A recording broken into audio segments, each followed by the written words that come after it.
Hello అందరికీ. ఈరోజు మనం ఫంక్షన్ స్టైల్‌లో కరకరలాడే బెండకాయ ఫ్రై ఎలా చేయాలో స్ట్రెయిట్‌గా చకచకా అస్సలు టైం వేస్ట్ అవ్వకుండా చూసేద్దాం. ముందుగా కట్ చేసుకున్న హాఫ్ కేజీ బెండకాయ ముక్కల్ని ఆయిల్‌లో ఫ్రై చేసుకోవాలి. ఫ్రై చేసుకున్నాక సైడ్‌కి తీసి పక్కన పెట్టుకోవాలి.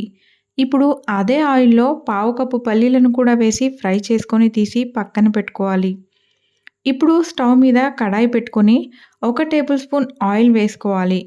ఆల్రెడీ బెండకాయ ఫ్రై చేసాం కాబట్టి ఈ ఆయిల్ సరిపోతుంది. ఆయిల్ వేడెక్కాక పావు స్పూన్ ఆవాలు, పావు స్పూన్ జీలకర్ర, 3-4 ఎండుమిర్చి వేసి ఫ్రై అయ్యాక కట్ చేసుకున్న ఉల్లిపాయ, పచ్చిమిర్చి వేసి పావు స్పూన్ పసుపు, అర స్పూన్ ఉప్పు, కరివేపాకు వేసి ఫ్రై అవ్వనివ్వాలి. ఇప్పుడు ఇందులో హాఫ్ కప్ కొబ్బరి పొడిని వేయాలి. ఒక 2 నిమిషాల పాటు ఫ్రై చేశాక ఇందులో ఫ్రై చేసి పెట్టుకున్న బెండకాయ ముక్కలు వేయాలి. అలాగే పల్లీలు కూడా వేసి సాల్ట్‌ని అడ్జస్ట్ చేసుకోవాలి. అలాగే ఆల్రెడీ పచ్చిమిర్చి వేసాం కాబట్టి కారం కూడా చూసి అడ్జస్ట్ చేసుకోవాలి. అంతే, సింపుల్‌గా బెండకాయ ఫ్రై రెడీ.